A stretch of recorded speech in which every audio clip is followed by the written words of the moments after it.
Captain Jake Morrison stood on the bridge of the U.S. horizon, watching the stars through the main view screen. His hands were steady, but his heart was beating fast. This was it. It's the moment humanity had been waiting for since they first looked up at the night sky and wondered if they were alone. They were not alone. 3 days ago, long-range sensors had picked up massive energy signatures at the edge of human space. The readings were unlike anything Earth scientists had ever seen. Admiral Lisa Carter, Earth's top diplomat, had ordered the Horizon to investigate. They were about to meet their first alien civilization. "Captain, we're getting multiple contacts on sensors," reported Lieutenant Danny Walsh from his station. 12 ships, various sizes. They're moving into formation around us. Jake nodded. Red alert. But keep weapons powered down. We're here to talk, not fight. Admiral Carter stepped up beside him. She was a tall woman with gray hair and sharp eyes. She had spent her whole career preparing for this moment. Behind her stood Dr. Ben Sullivan, Earth's best xenobiologist, and Colonel Amy Foster, their military advisor. "Remember everyone?" Carter said to the bridge crew. "We represent all of humanity today. Let's make a good first impression." The alien ships were beautiful and terrifying at the same time. They moved with perfect precision, like dancers in space. Ow. Their hulls gleamed with unknown metals and energy fields that sparkled like jewels. The largest ship was easily 10 times the size of the Horizon. "Captain, we're receiving a transmission," Walsh announced. "It's in multiple languages, but our computer's working on translation."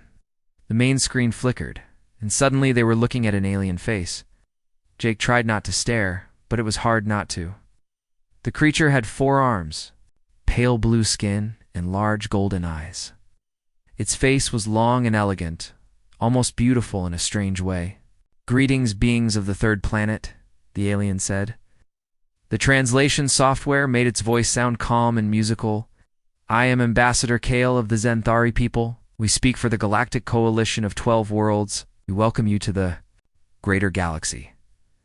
Carter stepped forward. "Ambassador Kale, I am Admiral Lisa Carter of Earth. We are honored to meet you. Come in peace, seeking friendship and understanding." Kale's golden eyes seemed to study them carefully. "Your species is young, but you have achieved space travel. This is worthy of respect. We would like to invite you to join our coalition, but first we must complete the greeting ritual." Dr. Sullivan leaned over to Carter. "This is incredible," he whispered. "A peaceful alliance of 12 different species. They could teach us so much."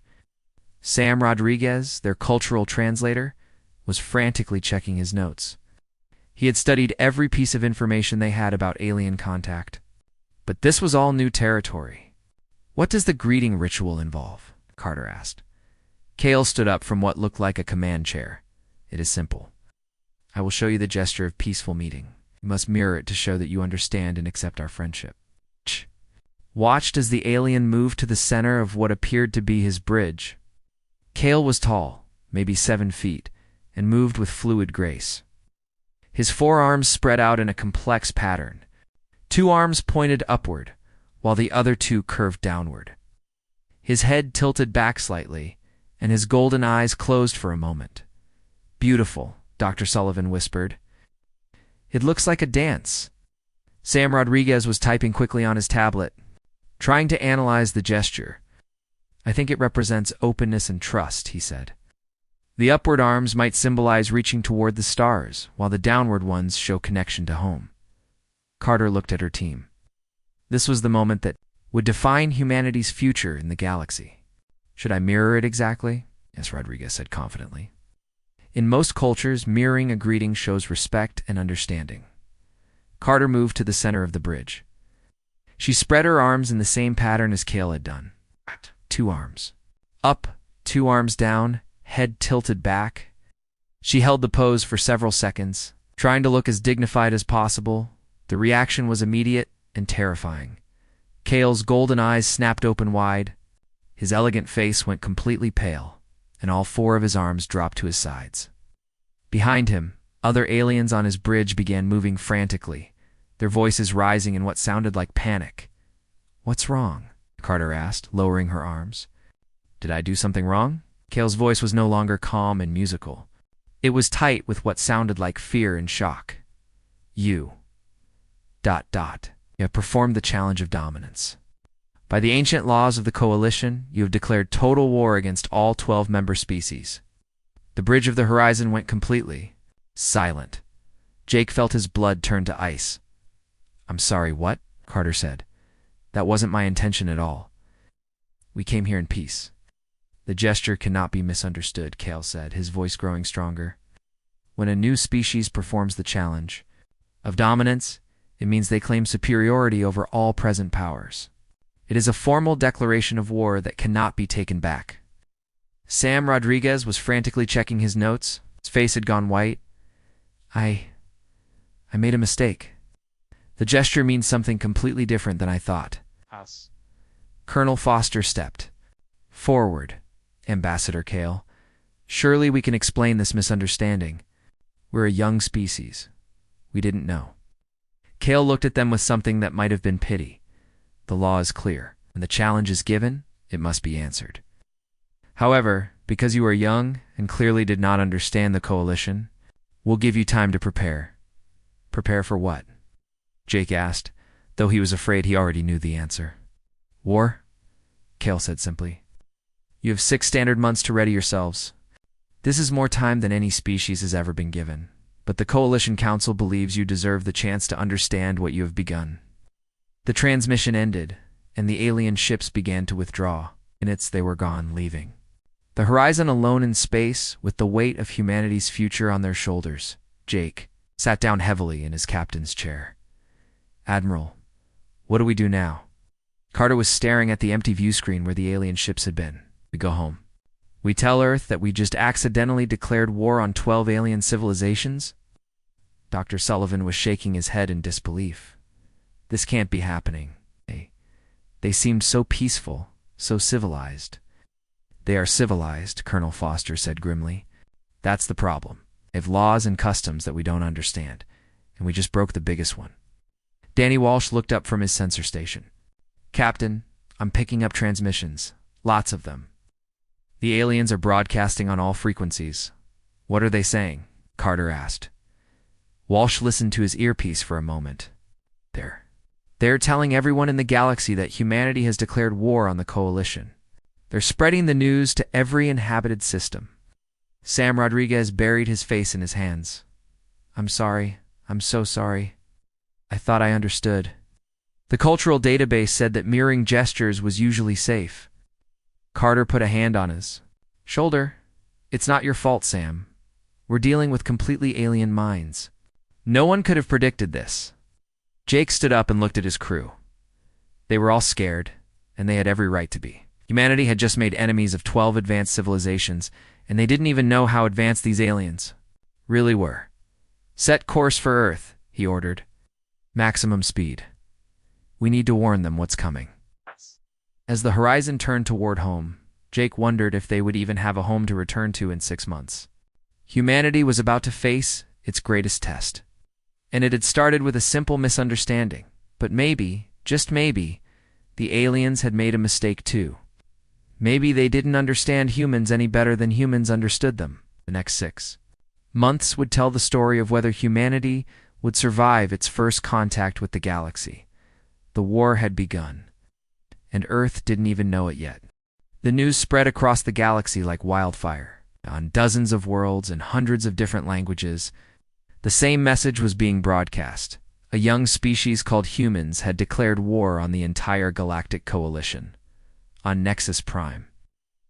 Coalition's capital world, Chancellor Viss of the Nautiloids, was having trouble believing what she had heard. She floated in her water-filled chamber, her tentacles moving in patterns that showed deep confusion. "They did what?" she asked Ambassador Kale, who had returned from the encounter with the humans. "Say that again, slowly." Kale stood before the Coalition High Council, his forearms held in a posture of respect. Around him sat representatives from all 12 member species. Some were tall and thin, like the Zenthari. Others were short and covered in fur. A few looked almost like Earth's insects, but bigger and smarter. "The humans performed the challenge of dominance," Kale repeated. "Their leader did it perfectly. For arms spread in the ancient pattern, head tilted back, eyes closed. There was no mistake in the gesture itself. Councilmember Threx, a large creature covered in gray scales, laughed with a sound like grinding rocks. Impossible, we scanned. There's space. They have maybe 50 worlds, most of them barely settled. Their technology is primitive. Why would they challenge us? Perhaps they are simply ignorant, suggested Kix, whose species looked like walking flowers. Young species often make foolish choices, but Chancellor Viss was not so sure. Yeah. She had lived for 3 centuries and had seen many species join the coalition. None had ever been so bold.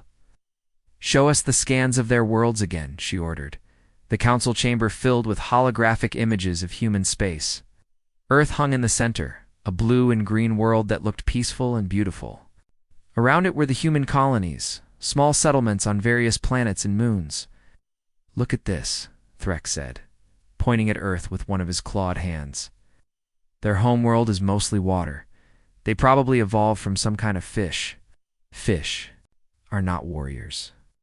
But Dr. Zilks, the Coalition's expert on new species, was studying the scans more carefully. Wait, he said. Look at these energy readings from their home world, and these orbital installations. Their military seems much larger than their colonial presence would suggest.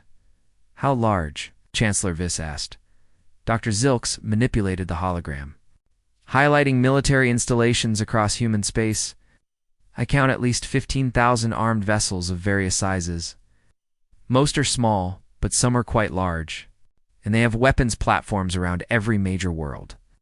The council chamber grew quiet. 15,000 ships was not a small number, even for the coalition. Still, Kix said we have over 200,000 ships, and our technology is centuries ahead of theirs. Meanwhile, on Earth, the news of the accidental war declaration had reached the highest levels of government. President Helen Brooks sat in the Situation Room surrounded by her top advisors. Admiral Lisa Carter had returned from the horizon and was giving her report. Madame President, Carter said, we have 6 months before they attack. The alien ambassador made it clear that this war cannot be avoided. It's some kind of ancient law. General Paul Stevens, head of Earth's Defense Command, was studying tactical displays on the wall screens. 6 months isn't much time, but it's more than we expected. We can mobilize everything we have. Everything we have won't be enough, said Dr. Kate Murphy, Earth's top military strategist. Our intelligence suggests they have massive technological advantages. Their ships move faster than ours. Their weapons are more powerful, and they outnumber us significantly. President Brooks rubbed her temples. She had been in office for 3 years and had dealt with many crises, but nothing like this. Options. I need options. We could try to run, suggested Secretary of Defense Frank Miller. Pack up essential personnel and equipment, send colony ships to the far edge of the galaxy. Run where? General Stevens asked. The ambassador said they were telling the whole galaxy about this. There's nowhere to hide. Dr. Murphy was still studying the tactical displays. Actually, I'm seeing something interesting in their behavior patterns. The way they withdrew from the horizon, the formal way they announced the 6-month preparation period. This isn't how you'd fight a total war. What do you mean? President Brooks asked. They're treating this like some kind of formal duel, Murphy explained. In their culture, war might have rules, honor codes. They might not use their full strength against us because they see us as too weak to be a real threat. Post to intercept any transmissions from Coalition space. What he was hearing was very interesting. Ma'am, he reported to Admiral Carter, I'm picking up lots of chatter from their space. They're talking about us, and it's not what you'd expect. What are they saying? Carter asked. Walsh played back some of the intercepted messages. Even through the translation software, the tone was clear. They're making jokes about us. Betting on how long we'll last? Some of them are arguing about who gets to fight us first. They're not taking us seriously, Carter realized. Not at all, Walsh confirmed. They seem to think this will be over quickly, like it's some kind of sport. Dr. Murphy looked up from her tactical displays with a strange smile on her face. You know what? That might be exactly what we need.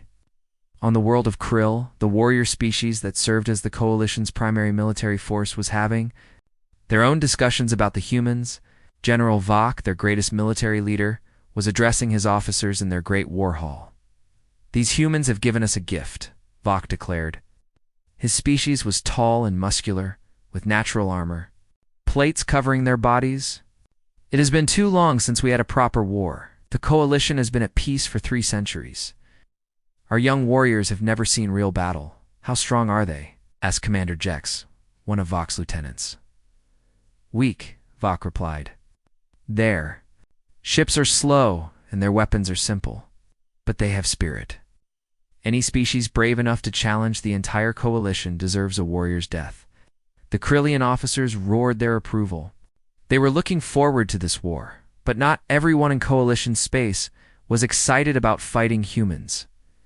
On the peaceful world of Serenity, the plant-like Verdani were worried. Elder Bloom, their representative to the Coalition Council, was speaking to her people.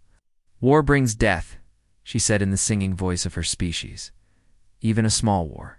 The humans may be young and foolish, but they are still living beings. Their deaths will bring sadness to the galaxy. Many of the Verdani agreed they had never understood why the Coalition kept the ancient war laws. But the laws were older than any of their civilizations, dating back to the first alliance between species thousands of years ago back on Earth. Preparations for war were moving quickly. Every shipyard was working at full capacity. Military factories were being built as fast as possible. The entire planet was mobilizing for the fight of their lives. But Dr. Murphy had been studying everything they knew about coalition military tactics. And she was beginning to see patterns.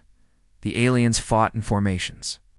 They used formal battle lines. They seemed to follow rules of engagement that were ancient and traditional. They fight like knights, she told General Stevens. Honor-bound warriors following codes that are thousands of years old. Is that good or bad for us? Steffens asked. Murphy's smile was not pleasant. It's very good, because we don't fight like knights. Lieutenant Colonel Chris Adams was training the first units of what they were calling Void Marines, soldiers designed to fight in space environments. His men and women were learning tactics that would have horrified the Coalition if they had known about them. Remember, Adams told his troops, the enemy expects us to line up and fight fair. They expect formal battles with clear rules. We're not going to give them what they expect. Meanwhile, Engineer Tony Rodriguez was working on new weapon systems. In secret laboratories under the Rocky Mountains, his team was developing things that no civilized species would ever think to build. The aliens have better technology, Rodriguez explained to his team, but technology isn't everything. Sometimes. The most primitive weapon is the most effective, especially if your enemy doesn't expect it. As the weeks passed, Coalition intelligence continued to monitor human space. They saw the shipbuilding, the military exercises, the preparations for war, but they interpreted everything through their own understanding of civilized warfare. Look, what? At this, Dr. Zilks reported to the council. Humans are building ships in standard patterns, training their forces in conventional formations. They're trying to fight like us. Of course they are, Chancellor Viss replied. What else would they do? They're young, but they're not stupid. They know our way of war is superior, but the Coalition was wrong. Humans were not trying to fight like civilized species. They were preparing for something completely different. Something that would shock the galaxy and change the nature of war itself. The 6-month countdown continued, and both sides prepared for battle. The Coalition prepared for a quick, honorable conflict that would end with human surrender. The humans prepared for something else entirely. Something that would make the galaxy remember why Earth was called a death world. 6 months had passed since the accidental declaration of war. The Coalition fleet arrived at the edge of human space with perfect formation and ceremony. Admiral Vex of the Krillian forces commanded 60 warships, each one a masterpiece of advanced technology. Captain Frank Miller watched them approach on his ship's sensors. He commanded only 12 human vessels at Kepler Station, a mining outpost on the border of human space. His ships looked tiny compared to the alien fleet. There. Beautiful, whispered Lieutenant Jenny Parker, his communications officer. Look how they move together, like they're dancing. Miller nodded. The alien ships moved with perfect precision, maintaining exact distances from each other. Their hulls gleamed with energy shields that sparkled like stars. It was the most magnificent sight any human had ever seen, and Miller was about to ruin it. All ships. This is Commander Miller. He broadcast to his small fleet. Remember, we are not here to win a fair fight. We are here to make them afraid.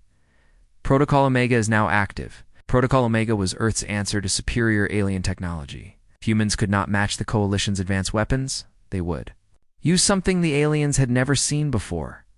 Total war without rules. Admiral X opened a communication channel to the human fleet.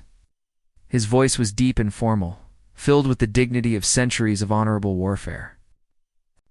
Am Admiral Vex of the Coalition forces. You have declared war upon us, and we have come to answer your challenge. Do you wish to surrender with honor, or will you fight? Miller looked around his bridge. His crew was scared, but they were ready. They had trained for this moment for 6 months. Admiral Vex Miller replied, "We choose to fight, but I want you to know something first. We tried to come in peace. This war is not what we wanted. And why did you challenge us?" Vex asked. "Because," Miller said, and his voice was suddenly cold, "you taught us that the galaxy only respects strength. So, let us show you what strength looks like." Okay. The first surprise came immediately. Instead of forming battle lines like civilized species, the human ships scattered in all directions. 3 ships dove toward the nearby asteroid field. 2 more headed for the gas giant's atmosphere. The rest began moving in erratic patterns that made no tactical sense.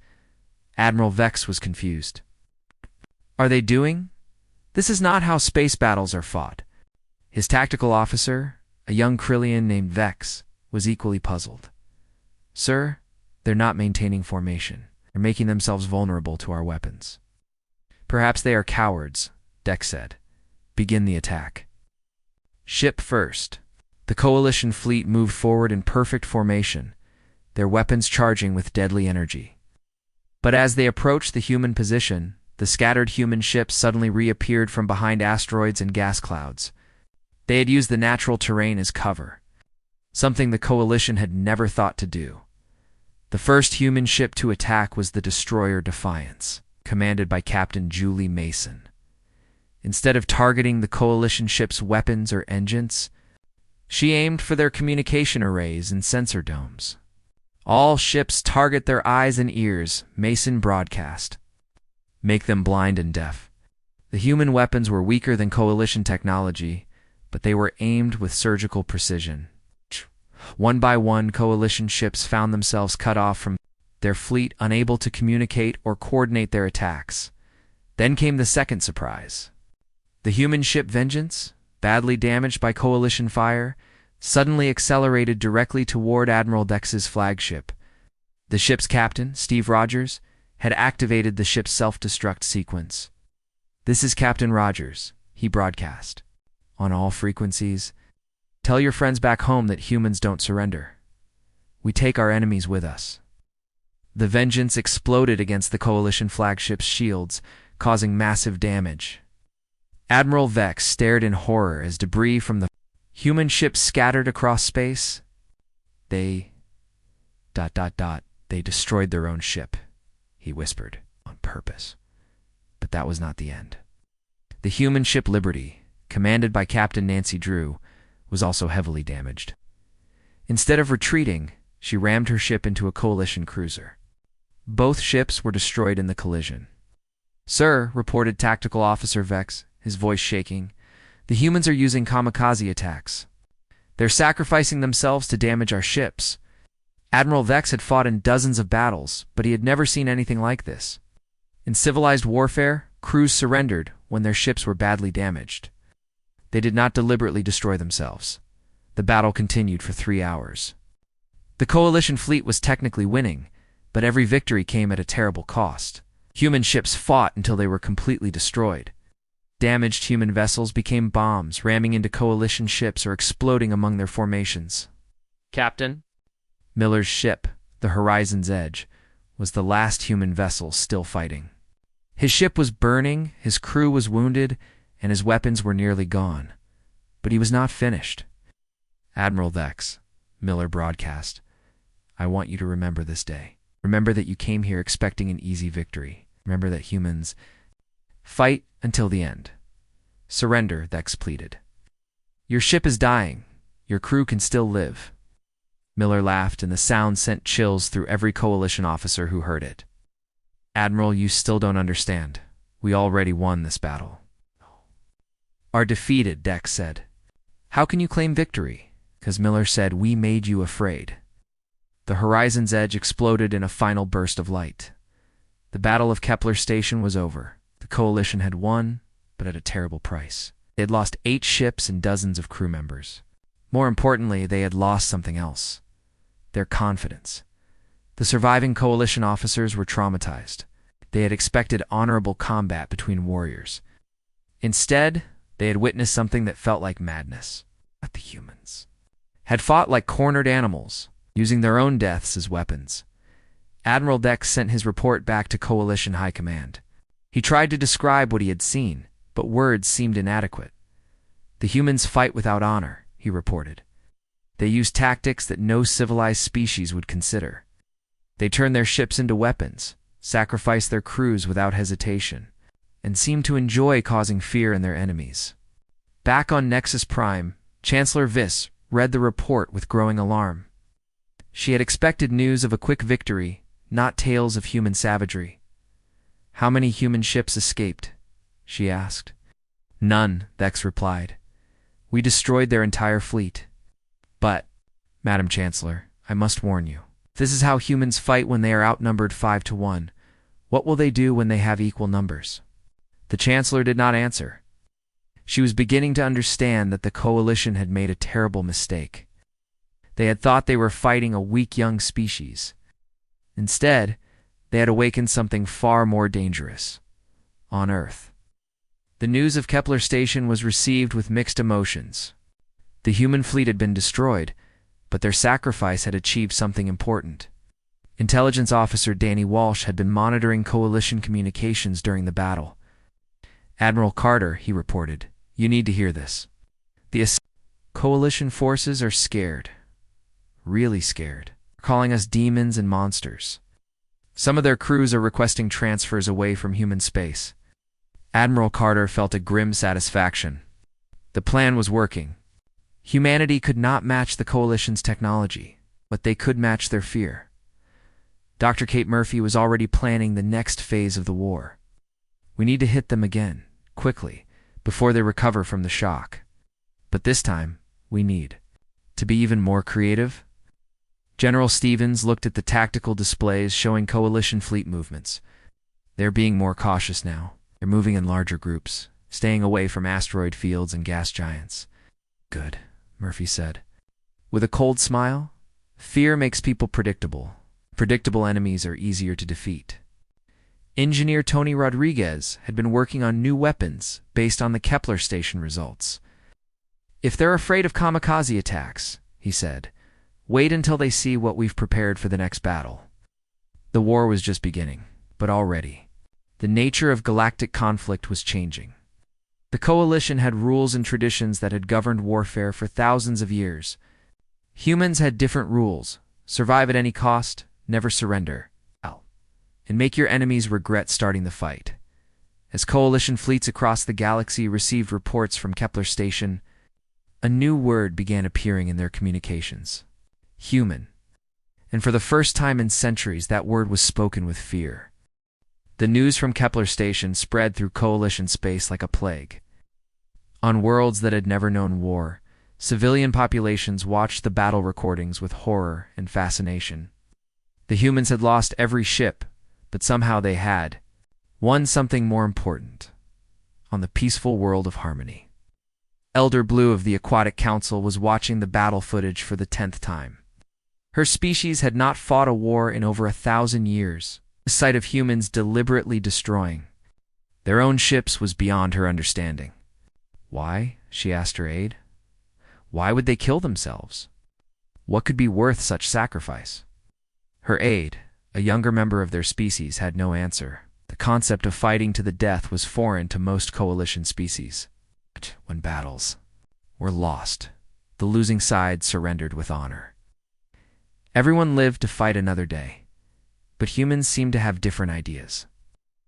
About honor, Commander Sarah Mitchell stood on the bridge of the Earth defense ship, Retribution, watching Coalition fleet movements on her tactical display. Intelligence reports showed that coalition forces were changing their strategies.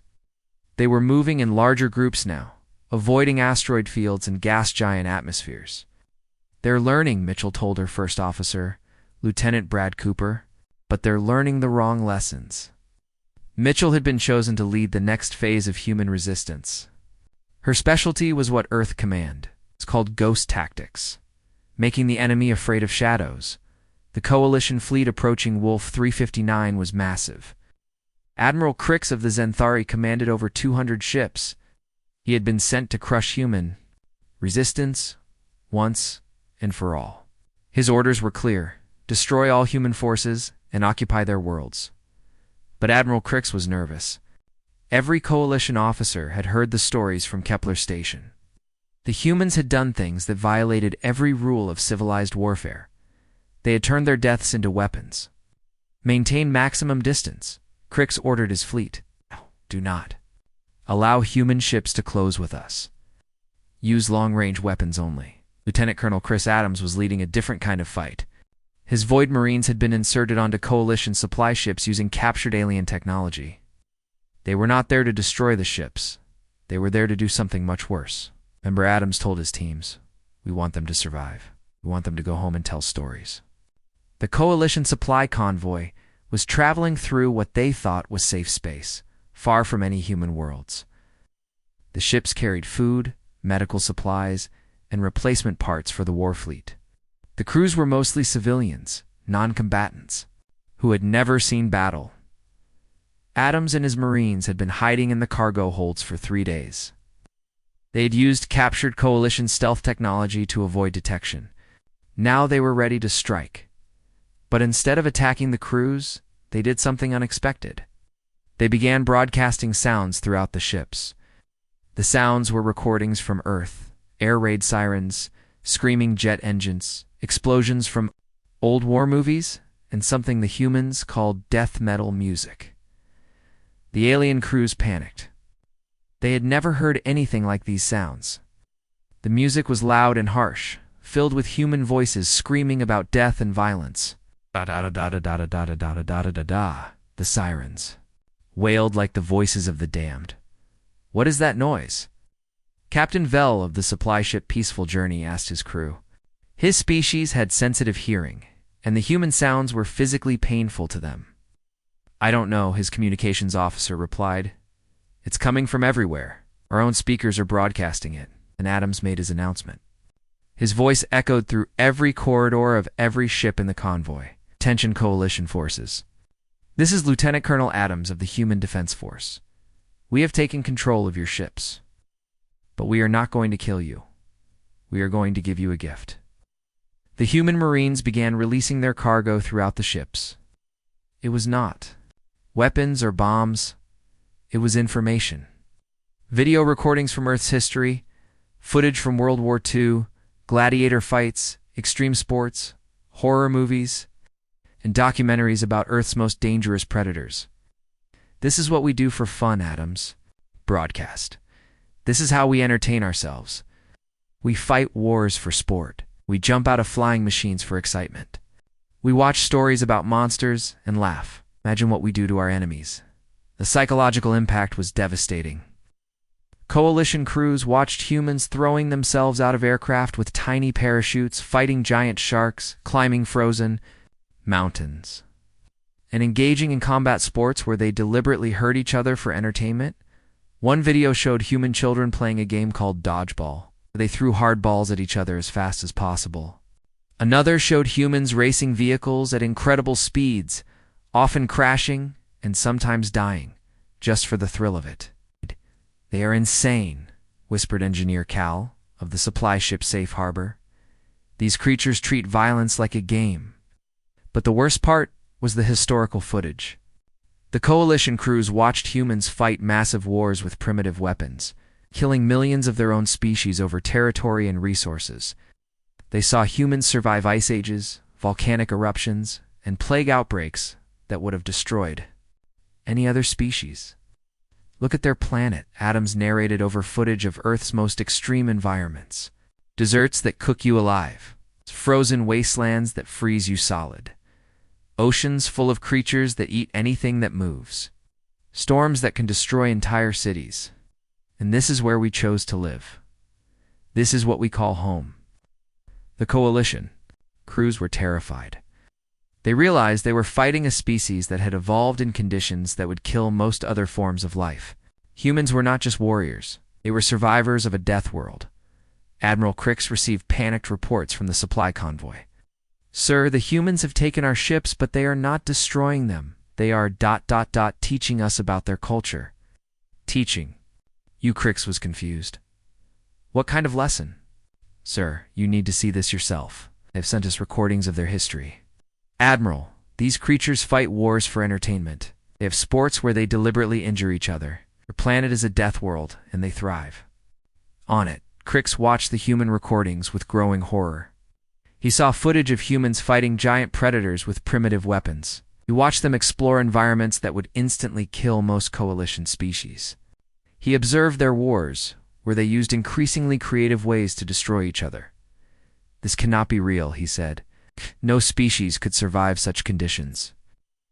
But the evidence was overwhelming. Earth was a planet where everything was trying to kill everything else. Humans had not just survived, but had become the dominant species. The Battle of Wolf 359 began 3 days later. Admiral Crix commanded his massive fleet with extreme caution. He had heard the reports from the supply convoy. He knew that humans were not like other species, Lieutenant. Colonel Chris Adams was commanding the human fleet of 36 ships. He was outnumbered more than 5-1, but he was not worried. The humans had spent the last month preparing something special. "All ships, this is Adams," he broadcast to his fleet. "Remember what we practiced. We are not here to win a traditional battle. We are here to send a message." The Coalition fleet approached in perfect formation, maintaining maximum distance from the human ships. They planned to destroy the humans with long-range weapons, avoiding the close-range tactics that had made Kepler's station so costly. But the humans did not try to close the distance. Instead, they did something that shocked every Coalition officer who witnessed it. "All ships," Adams announced, "execute Omega Protocol final phase." Every human ship in the fleet suddenly accelerated toward the Coalition formation, but they were not trying to ram individual ships. Instead, they were all heading for the center of the Coalition fleet. "They are all going to ram us at once," Admiral Crix realized with horror. Every single ship. But that was not the plan. Ships reached the center of the Coalition formation. They all detonated simultaneously. The explosions created a massive debris field that crippled dozens of Coalition vessels and destroyed the fleet's ability to maintain formation. But more importantly, the humans had broadcast a message across all frequencies just before the explosions. The message was simple and terrifying. "We are humans. We are death. And we are coming for all of you." The psychological impact spread across the galaxy. Coalition species began to realize that they were fighting something completely alien too. Their understanding. Humans did not fight for territory or resources. They fought for the right to exist, and they would do anything to win that fight. On dozens of Coalition worlds, civilian populations began demanding that their governments end the war. They had seen what humans were capable of, and they wanted no part of it. But the war was far from over. If anything, humanity was just getting started. The war had been going on for 8 months. Across Coalition space, fear was spreading faster than any plague. Civilian populations on dozens of worlds were demanding that their governments end the conflict with the humans. Military recruitment had dropped to almost nothing, as young Coalition citizens refused to fight against what they now called the Death Worlders.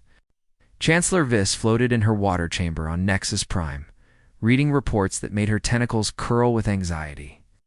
The humans had not conquered a single Coalition world, but somehow they were winning the war anyway. "Tell me again about the latest incident," she said to Admiral Dex, who had survived the Battle of Wolf 359 and returned with stories that haunted his dreams. Dex stood before her, his proud warrior, bearing broken by months of fighting humans. "The human ship appeared in the Serenity system 3 days ago. Just one ship damaged, and apparently fleeing from our forces. And, the Chancellor prompted, our patrol fleet surrounded it. Standard procedure, we demanded surrender. The human. Captain agreed to meet for negotiations on the neutral station. Chancellor Viss knew there was more to this story. She could see it in Nex's haunted expression. The human captain came aboard alone, Dex continued. She identified herself as Major Lisa Thompson. Looked like any other human, small, weak, with those strange forward-facing predator eyes. But when she spoke, Dex paused, struggling. With the memory, she began showing us recordings. Not of battles or weapons, but of human children. Playing games where they pretended to kill each other, laughing while watching violent entertainment. She showed us their schools, where they teach their young about wars that killed millions of their own species. What was her point? Chancellor, Viss asked, though she was beginning to understand. She said that these were their children, their young. And if this is how human children think, how they play, how they learn, what must their adult warriors be like? Chancellor Viss felt her water grow cold around her. The implications were terrifying. Then she showed us footage from their planet. Vix continued. Animals that eat their own young. Plants that kill animals for food. Whether that can destroy entire cities? And she smiled while showing us this, Chancellor. She smiled and said, "This is where we learn to fight. This is our classroom." The Chancellor closed her eyes. She was beginning to understand why civilian populations across Coalition space were panicking. On Earth, Admiral Jack Peterson was preparing humanity's final gambit. Operation Damocles was ready to launch. The plan was simple in concept, but terrifying in execution. Strike directly at the heart of Coalition power. Are you sure about this?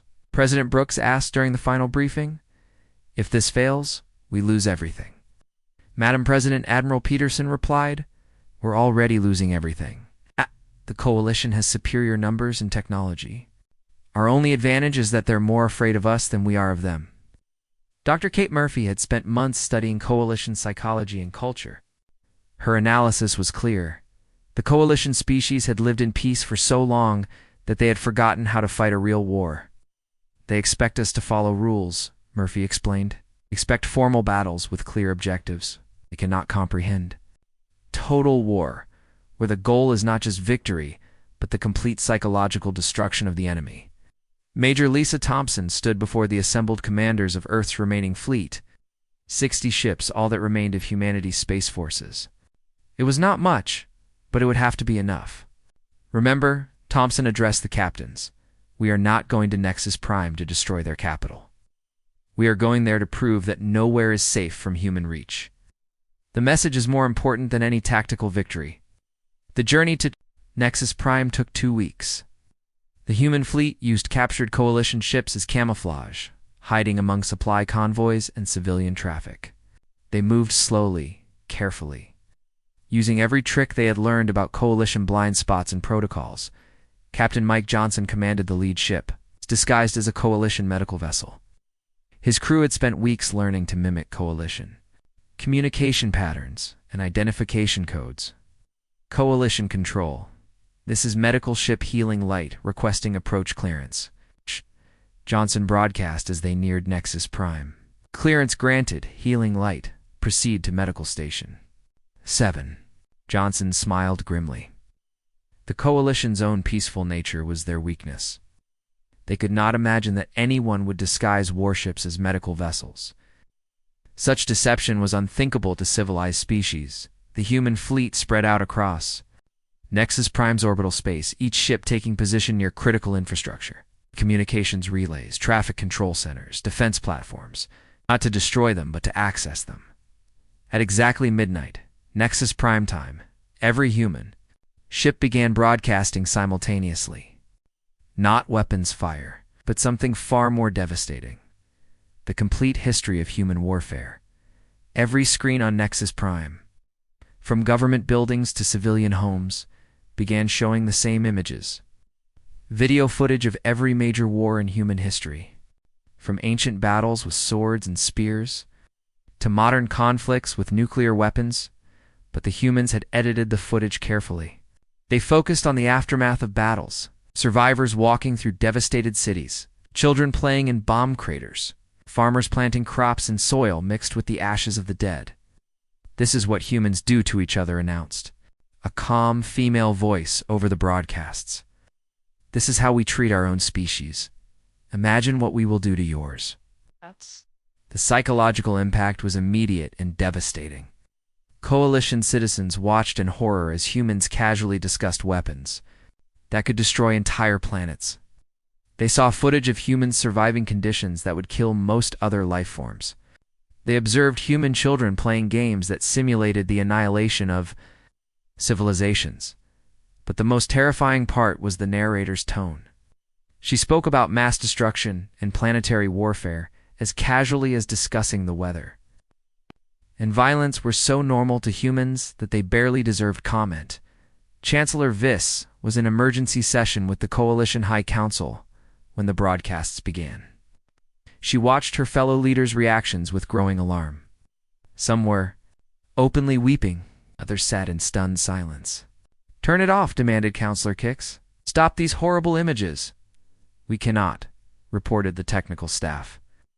"The humans have taken control of our entire communication network. Every channel, every frequency, every data stream." Elder Bloom of the Verdani was trembling, her plant-like form shivering with terror. "They are monsters," she whispered. "How can any species survive such brutality?" But Dr. Zilks, the Coalition's expert on alien species, was studying the broadcasts with scientific fascination. "Look at the dates," he said. "These wars span thousands of years, and look at their population numbers." The council examined the data more carefully. Human population had grown continuously throughout their history of warfare. They had not been weakened by constant conflict. Instead, they had been strengthened by it. They do not fight wars to destroy each other, Dr. Zilks realized.